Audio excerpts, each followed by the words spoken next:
Controversy involved between. Fastball, he got him. And we'll continue with that story when we come back. A 1-2-3 inning for Cone, and the score at the end of 1/2 inning, the Cubs nothing, the Mets coming up. Swing and a miss at the breaking ball. 7 strikeouts for Cone. 2 away.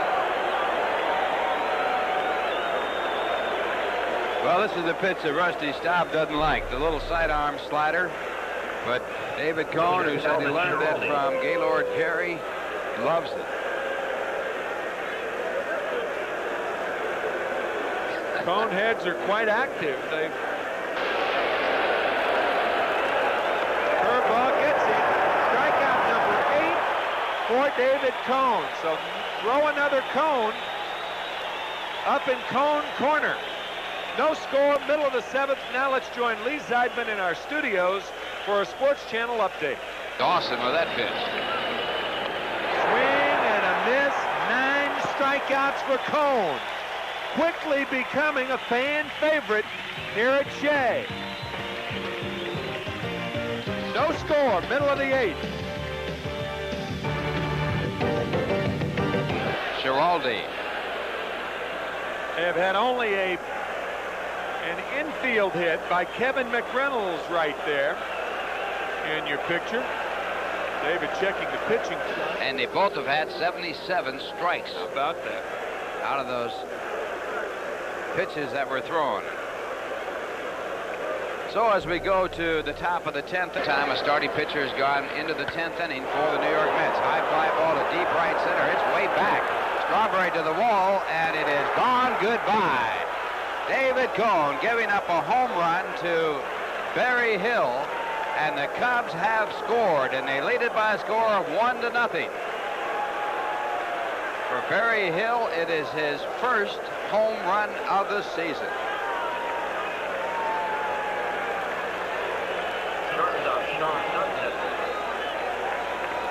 And he'll never forget it, regardless of what happens.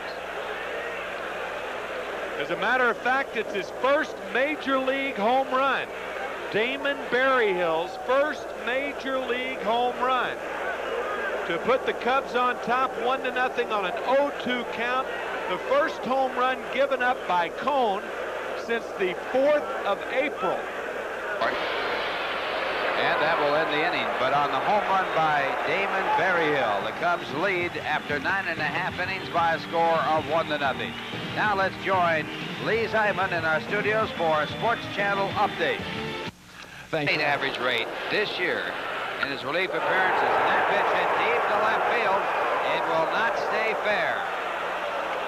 So on the first pitch, Kevin McReynolds hits it far. Commiserating there. McReynolds 1 for 3 tonight, and a slider hit up the middle.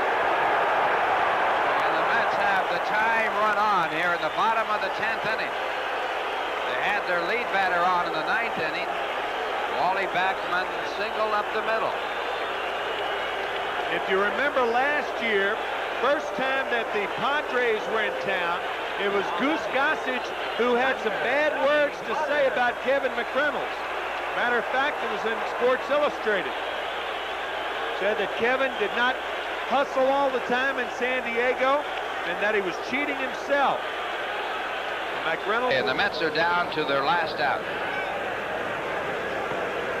He has not been near that production. He said he won 43 with no home runs and 5 runs batted in. Ladies and gentlemen, it is his first appearance against him. There goes the runner. Big jump. The throw by Berryhill is high. And McReynolds steals second base, so the Mets have a runner in scoring position on the stolen base by Kevin McReynolds. That was a timing play. He had seen Gossage come home, home, home. He timed it. Has a huge jump, nothing Berryhill can do.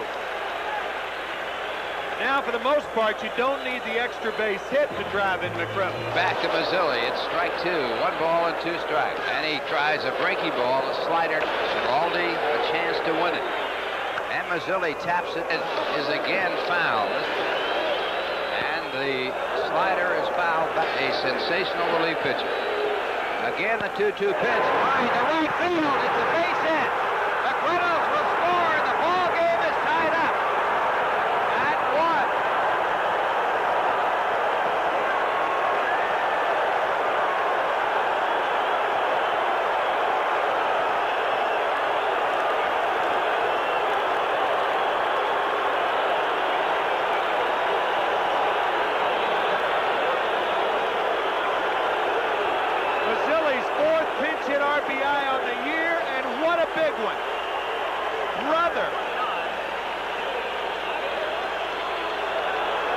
third.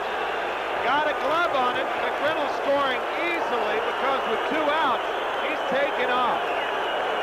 What a big hit for that man. Base hit coming with a 2-2 count. The Mets down to their last out, and now they've tied it up. There goes Mazzilli. Berryhill's throw is in the dirt, and the tag is made by Dunston as he covers, and we go to the 11th. In the inning, 1 run on 2 hits, no one left on base, and the score at the end of 10. It's Chicago 1, the New York Mets 1. Lee Mazzilli tied it up with 2 men out in the 10th inning. Here's a reaction from both pitchers. Calvin Schiraldi, who was the winning pitcher, loses his chance to be the winner, and David Cohn gets off the hook as a losing pitcher. Both of those pitchers pitched brilliant baseball, giving up only 5 base hits a pitch. Extra bases.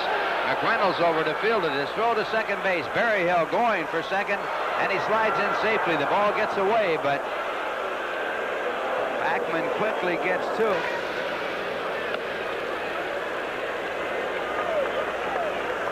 So the bases are loaded on the intentional walk. Randy Myers starting to throw in the bullpen for the Mets. No one out. And a great sinker by Roger McDowell.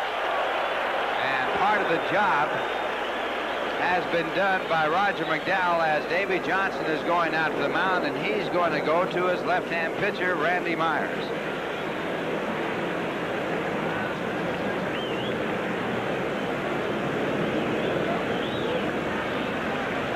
So Roger leaving the ball game. That ranks 3rd in the National League. And you see his ERA, even though that's not as important for a short reliever. We talk about it. And the pitch on the way, ball 3, and now Randy Myers in deep trouble. It's right in there, a called strike. Myers. The 3-1 pitch. Strike 2, and it's now full count at 3 balls and 2 strikes. Wants to talk to Trio. This might be one of those bunt plays where they send the runners and he just tries to make contact. Running. Keith Hernandez has moved in front of the runner at first. And now the pitch. The runner is running. They got a trap man between home and third. The throw back to Myers, and he makes the tag. It's a strikeout double play, and they get out of the inning. Randy Myers strikes out Manny Trio, and Tim McCarver called it perfectly, except it was a swing instead of a bunt. What was going on? Somebody had to really mess up there. I'll tell you one thing, that's a play that I had heard about that the Cubs were talking about in spring training. Bases loaded, everybody runs in the hope that the ball is put in play. The difference is, and the problem is, the ball was not put in play by Trio. It was actually a hit and run with the bases loaded. The only other time I saw that used was when Jerry Grody was the hitter in 1969 when Gil Hodges put it on against the Cardinals. I was catching. That's the only other time I've ever seen it. So the Mets get out of it, and we go to the bottom half of the 12th. The score still tied at 1-1. All of the runners are running. Trio swings through it. And the throw, Randy Myers with the put out of Vance Law. How about that? It's almost a hit, and well, it is a hit and run play. Palmeiro, fly ball right field. Strawberry, Dykstra, and Dykstra makes the play. 1 out. That 12th inning when we come back. 1-1 game, middle of the 13th, but first let's join Lee Zeidman for a Sports Channel. I've never seen that play that they tried to pull, I'll tell you that. Deep to center.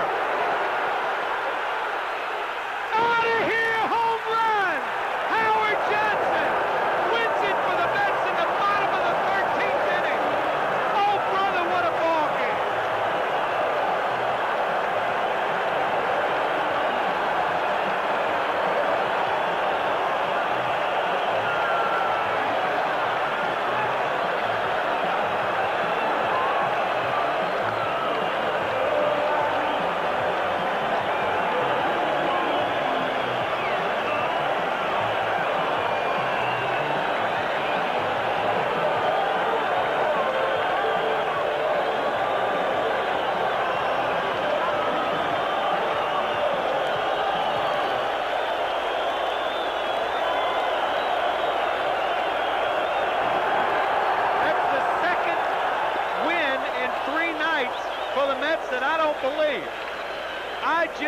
believe it. Kevin Elster in the bottom of the 11th the other night. And now it's Howard Johnson. Deep to center. Now watch Darren Jackson. This ball over the center field fence. It just kept carrying as Howard Johnson hits his 9th home run of the year, and the Mets pull it out on their last swing of the game. Elster had done the same against Alejandro Pena in the victory in 11 innings over the Dodgers, and now Howard Johnson does it here. And that is only the 2nd home run. Make that the 4th home run given up by Tipino, and the Mets win it by a score of 2-1 in one of the most exciting ball games we've seen since day before yesterday. That is well put. And the winning pitcher in both games, Randy Myers. We'll be talking about the 12th inning in this game, the top of the 12th, forever. The Mets win it 2-1 in 13 innings. Now let's join Lee Zeidman in our studios for an update. Oh, so long until tomorrow night. Thanks for watching Mets Baseball on Sports Channel. Your stop for a long Subway Series summer if all the games are like